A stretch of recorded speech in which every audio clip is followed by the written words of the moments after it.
Cairn Logan McTeer, the brilliant commander.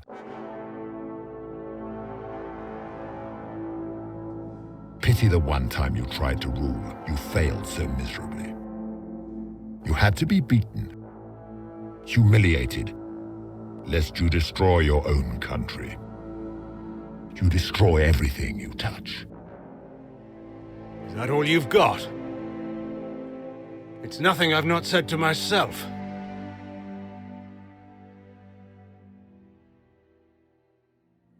Welcome patrons. This is a video that has been in the works for a while, as I had originally started this to be a companion piece for my series over the Stolen Throne that came out a couple years ago. But this video just ended up getting scrapped because I was just unhappy with a few things. And in truth, I've only revived this topic because during my charity stream a while back, I got a donation from the hero of Riverdane himself, asking me to do a video on the man, the traitor, the legend, Loghain McTeer. But anyway, let's jump into the first real villain in the series, Loghain. Childhood. Loghain was born in Ferelden around 878 Blessed to a farmer, Gareth of Oswin, and his wife. There are no records of him having any siblings, but he did have a Mabari that he loved named Adala. In banter with Loghain, he tells of Adala lovingly. She was a beautiful chestnut Nabari that he found in a woodshed as a small puppy. He recalls his mother calling the dog a gift from the maker, as she was the sweetest dog in the world.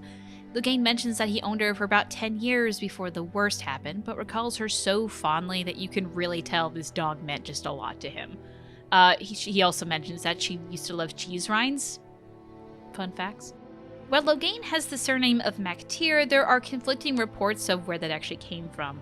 So in the novel The Stolen Throne, he introduces himself with that surname, but a later codex entry explains that Merrick actually gave it to Loghain as a reference to how he was not born of nobility. Either way, the name McTeer means son of the land. Now, I guess it is possible that both are correct, and that Loghain took the surname while on the run, and Merrick merely made it official later on. We don't know too much about the Happy Years. Gareth at one point was a soldier working under King Brandel Theron, most likely fighting against Orlesians in Brandel's attempt to win back his throne. At one point he stopped serving, most likely when Brandel gave up his attempts to reclaim the throne. The Orlesian Emperor would then declare massive taxes on the people of Ferelden, and Gareth refused. He was then charged with tax evasion. The Orlesian soldiers would then take away his farm, capture the family, physically beat and sexually abuse his wife, making Loghain and his father watch before killing her. Even Loghain's dog would be taken away to be turned into a breeding Mabari for Orlesians. And now, as a side note, 6 months later, Loghain would actually witness a Mabari being thrown out of a moving Orlesian wagon and go on to find that that Mabari was his Adala. She had been used to breed with the Orlesian hunting dogs and was so weak that she would eventually die in Loghain's arms about a week later. Now, soon after all of that trauma, Gareth disappeared for 3 days, leaving Loghain on his own. When he returned, he took his son and fled into the countryside, with Loghain learning that his father had snuck into the Orlesian camp and killed those who had abused his wife. Gareth and his son would live on the run in Ferelden wilds for years, collecting other runaways as they traveled, and soon Gareth found himself running a small camp of outlaws, sort of, in the hills of the hinterlands. Loghain and his father would always be a bit distant to one another, but Loghain respected and loved his father greatly. The two were said to be very much alike, and Gareth taught Loghain everything he knew. Not much is known about his time in the camp, but Gareth and Loghain befriended a sister of the Chantry, Alice. Loghain had hoped that perhaps Sister Alice could help his father recover from his mother's death, although the two would never really become romantically involved. The Stolen Throne. On a fateful night of hunting, Loghain would stumble on a man being chased by Orlesians, taking him to shelter in their outlaw camp. While at first the strange man gave an obvious fake name, it would later turn out to be Merrick Theron, heir to the Ferelden throne. This night would change everything for Loghain. Soon after the Orlesians had tracked Merrick down, storming the camp, Gareth, finding out who Merrick was, tasked Loghain to keep the prince safe, and in thanks, Merrick knights Gareth.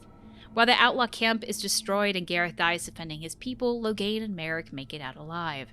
Now, from here, a lot of tiny details happen, which if you really want to know them, just check out the review I did on the Stolen Throne, but the basics are this. While escaping, Merrick and Loghain find their way to Flemeth. She had a lot of interesting things to say to the pair, but the most notable is this. When he said nothing, she turned to gaze intensely at Merrick. "Keep him close, and he will betray you. each time worse than the last. Plymouth helps them find their way back to the rebel army, fighting for Ferelden's freedom from the Elysian occupiers, and Loghain ends up not only being a skilled fighter, but also an excellent tactician. Thanks to him, the rebel army ends up winning many battles, and he quickly rises through the ranks. He begins to command a small special force called the Night Elves, made completely of elven volunteers. At first, their main task was to attack at night, making use of their superior low-light vision the elves have, in search of food and supplies. The Night Elves would become a great asset to the rebel army, although there are absolutely no mentions of them after the war with Orlais ended. During his time with the rebels, Loghain meets Rowan Gwerin, older sister of Tegan and Eamon, and most notably, Merrick's fiancé. Rowan, Merrick, and Loghain would become great friends over the years of the rebellion. Eventually, the rebel army takes its first city, the port town of Gwerin. Skimming through just a bunch of the novel, Merrick falls for an elven spy, Catriel, and Loghain and Rowan begin to have feelings for one another and end up actually consummating the love in the ruins of Orton Tig in the Deep Roads. This makes a lot more sense and is a lot better built up in the novel, but again, trying to just give the basics here. Now, eventually, Loghain, who has been suspicious of Catriel the elven spy this entire time, has her followed and finds her real identity and realizes that she has betrayed them. Or she did. As it turns out, she actually ends up falling for Merrick as well and was actually going to cut ties with all the Orlesians and be fully on their side and Merrick's girl and all that. But Loghain goes to confront Merrick about all of this before she has the chance to apologize and ends up coaching Merrick into killing his elven lover because, after all, it was justice for all the lives she ends up costing. Again, I'm really condensing this, but this moment was a huge deal. Loghain and Merrick were considered best friends and inseparable, but Merrick does find out that Catriel was going to apologize, and Loghain knew it, and their friendship, which would go down in Ferelden history, and Loghain will never shut up about his friendship with Merrick, is actually ruined by this moment. Loghain kept information about the spy from Merrick when making his decision because he believed it was the best for Ferelden. Loghain would also break up with Rowan and coach her in becoming Merrick's queen, because that was what was best for Ferelden at the time. The death of the spy of Catriel was the moment Loghain became who we know, a man willing to do anything for the honor of Ferelden. Now, at the very end of the novel is one of the most decisive battles of the war between Orlais and Ferelden, the Battle of Riverdane. Loghain actually led the battle himself, with Merrick tending to other duties, like revenging Catriel, but Loghain absolutely crushed the invading army. As such, he gained the title of the Hero of Riverdane. In Dragon Age 2, there is actually an armor set that is supposed to be Loghain's and what he wore to the Battle of Riverdane, but it was looted from his manor after people were a little bit displeased about the events of Dragon Age Origins.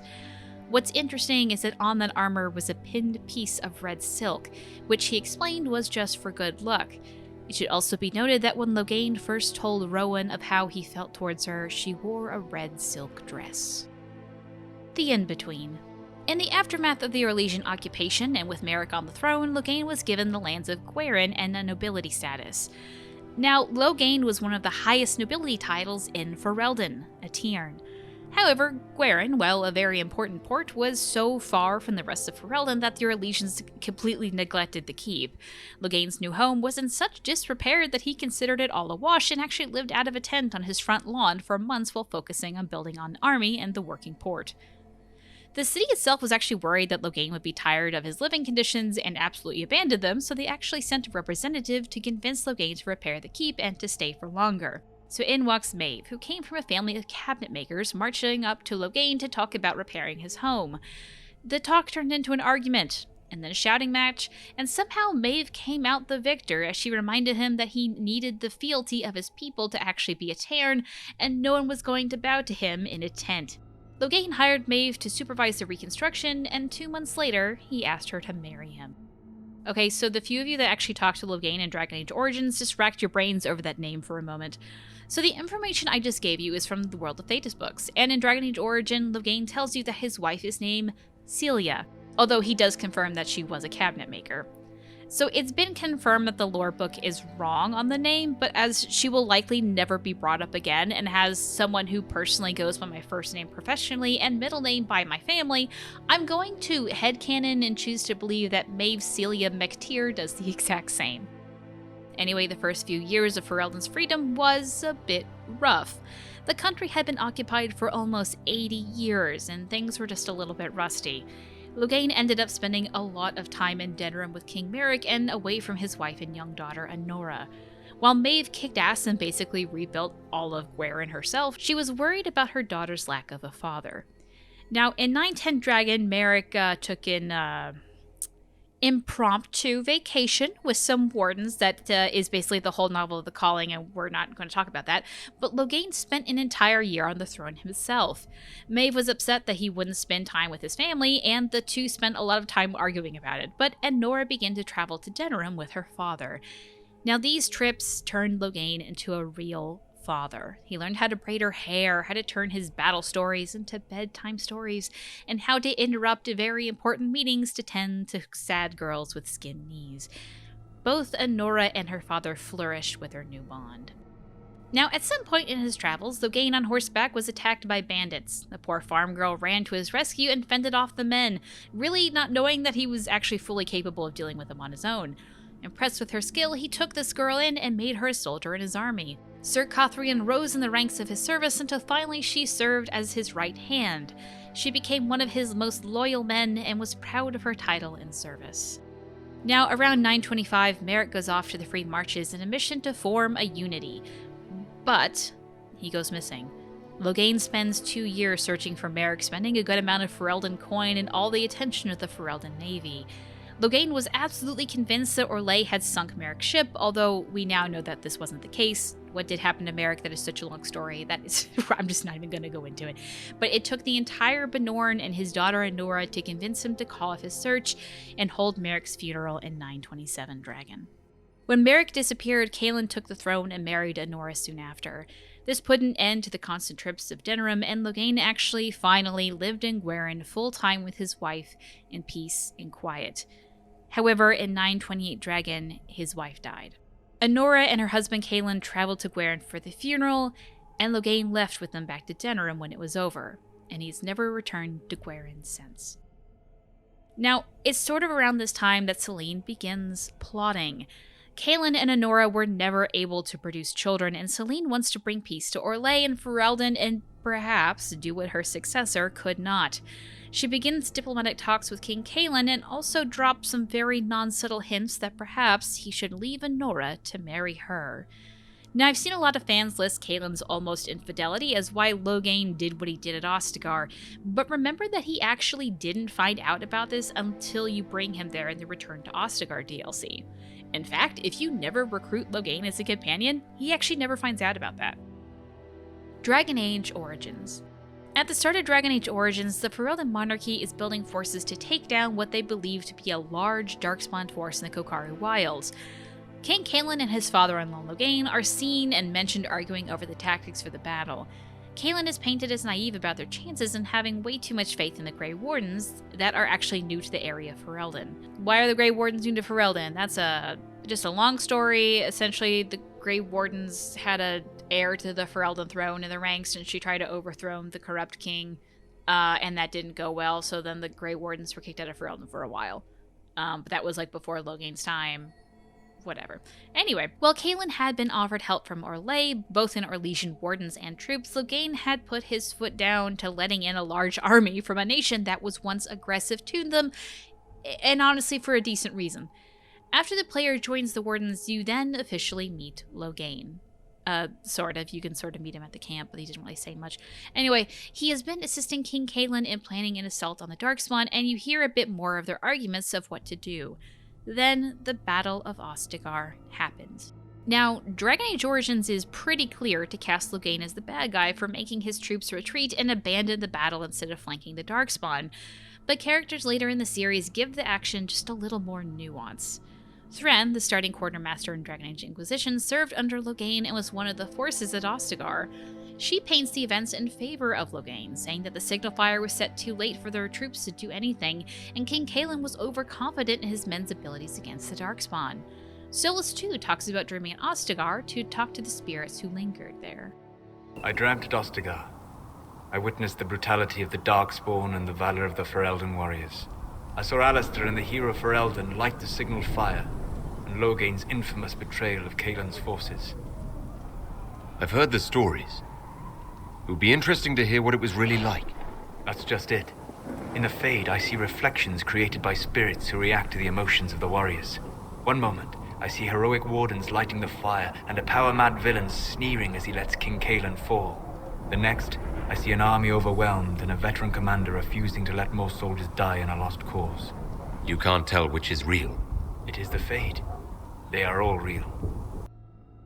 Regardless of what you believe about his actions at Ostagar, what he does in the next few months is a little less defensible.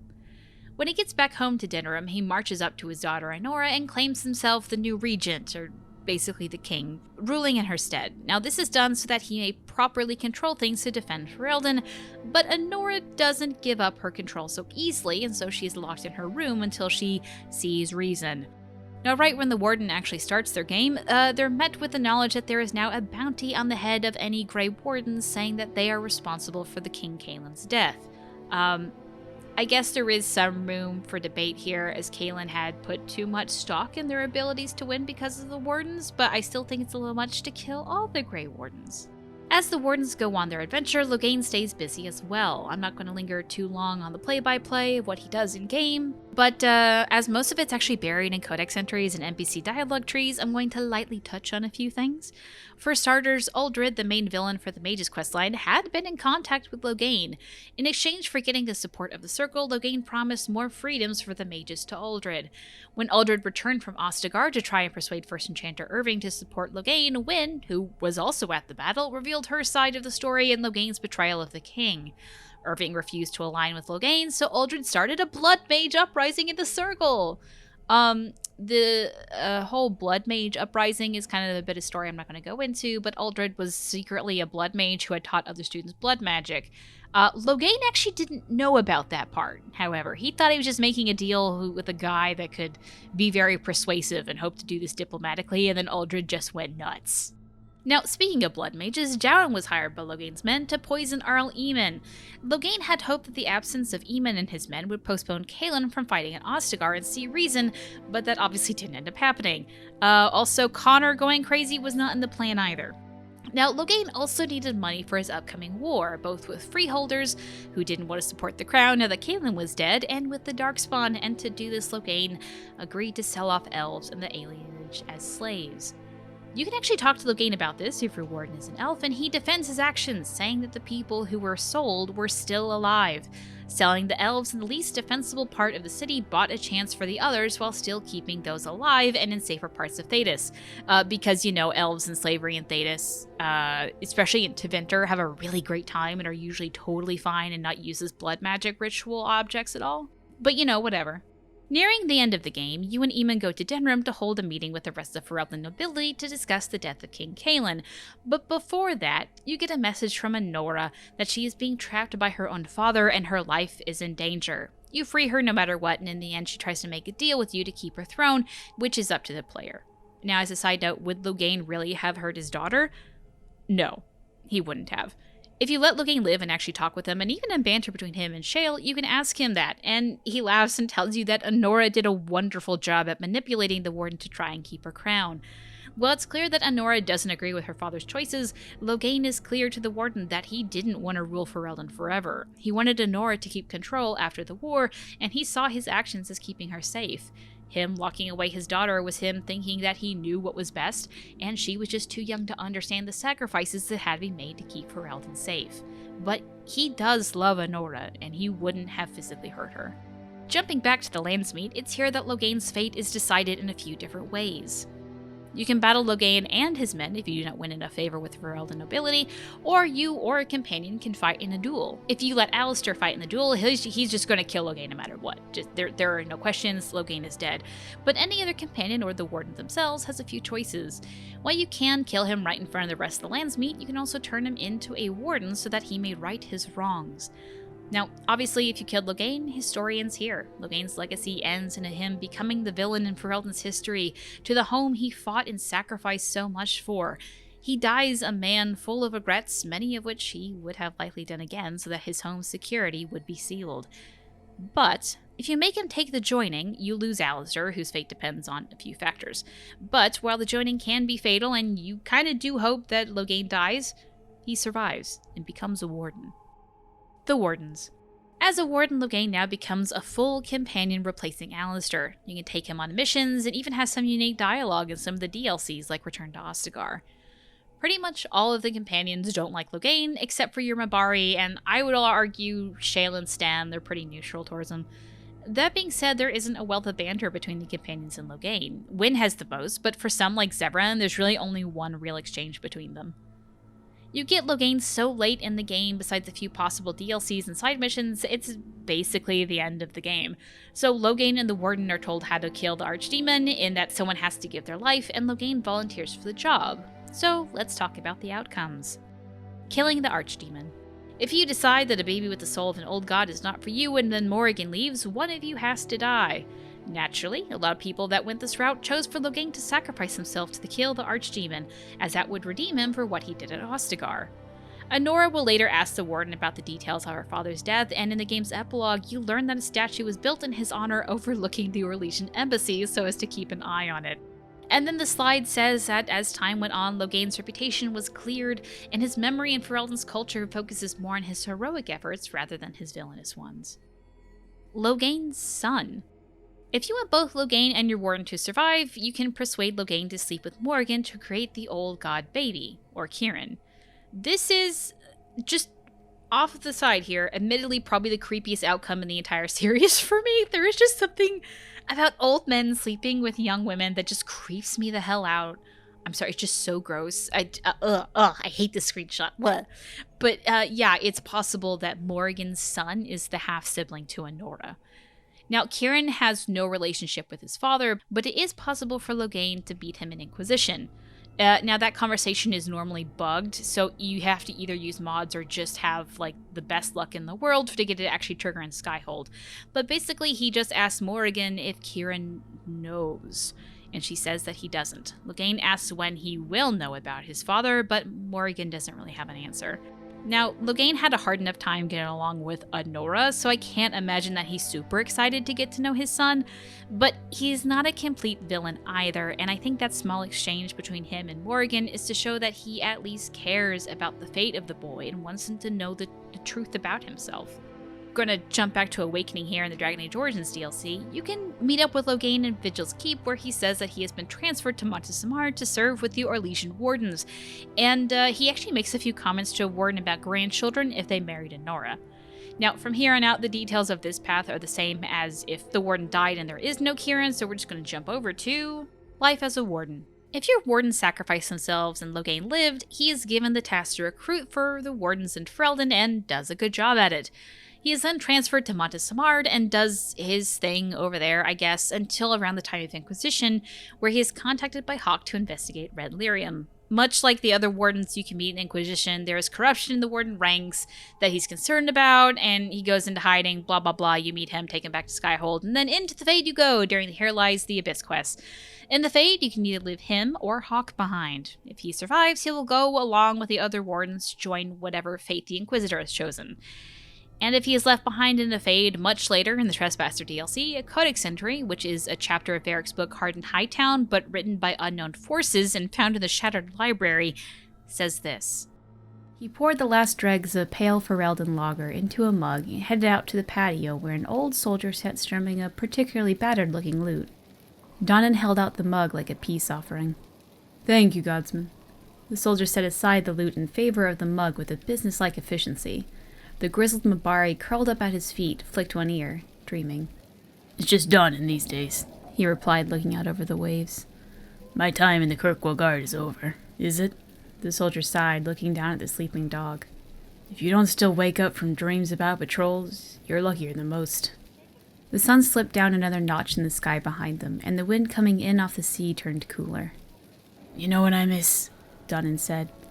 "The smell of the Lowtown Bazaar in the morning. 24 bakeries with loaves of bread and sweet pies in the oven." "There are worse things," the soldier laughed. "To remember about home and the smell of pies baking." Then he sighed again. "You really are luckier than most." Donnan smiled. "Maybe so." The old soldier raised his mug. Here's to home. At his feet, the hound twitched her paws, chasing rabbits in her sleep, and the last light faded from the sky in peace. While we will likely never know who wrote the chapter of Heart in Hightown, be it a random spirit or even the soul of the one left behind in the Fade, at least in some realm, Loghain and his beloved Adala are at peace, and thinking of home with fond memories rather than the weight of its freedom on his shoulders.